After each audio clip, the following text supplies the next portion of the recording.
Le roi Pelé est décédé, souvent considéré par certains comme la plus grande légende de l'histoire du football. Edson Arantes do Nascimento, dit Pelé, vient de s'éteindre à 82 ans. Près de 2 ans après le décès de Diego Armando Maradona, le football perd une autre de ses étoiles.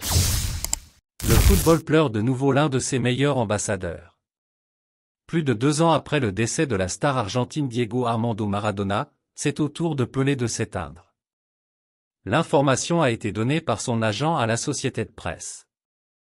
Alors qu'il avait 82 ans et qu'il multipliait de plus en plus les visites à l'hôpital, récemment opéré d'une tumeur au côlon, l'ancien buteur de Santos a cette fois rendu son dernier souffle.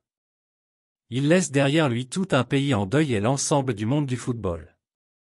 Plus qu'un footballeur, Edson Arantes do Nascimento était un mythe et l'idole de tout un peuple.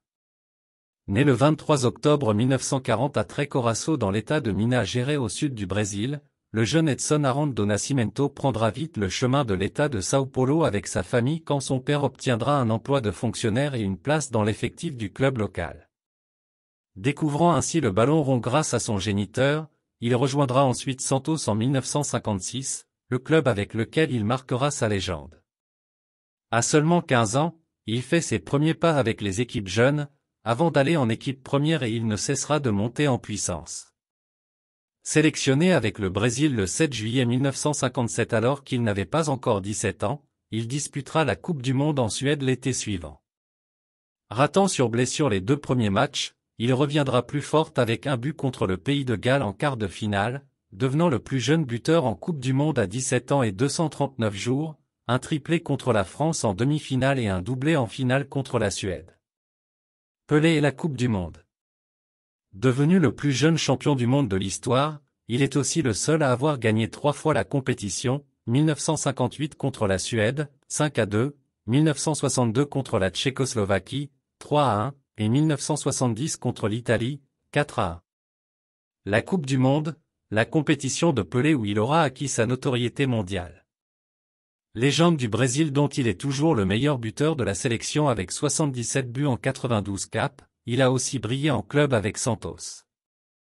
Auteur de 643 buts en 660 matchs avec le club brésilien entre 1956 et 1974, il a remporté 6 championnats du Brésil, 1961, 1962, 1963, 1964, 1965 et 1968, ainsi que 2 Copa Libertadores, 1961 et 1962.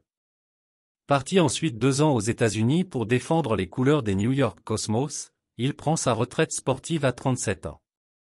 Durant sa carrière, il revendiquera avoir marqué 1301 buts toutes compétitions confondues en prenant en compte les coupes régionales et les matchs amicaux puisque Santos réalisait fréquemment de longues tournées en Europe. Après avoir raccroché les crampons, Pelé a toujours été lié au football, mais il a aussi réalisé d'importantes actions humanitaires devenant par ailleurs ambassadeur de l'UNICEF. Devenu aussi ministre des Sports brésilien entre 1995 et 1999, il a profité de son image pour pouvoir se consacrer à des causes qui lui étaient chères. Décédé à 82 ans, c'est tout un PAN de l'histoire du football et de celle du Brésil qui se tourne. Le roi est mort, vive le roi!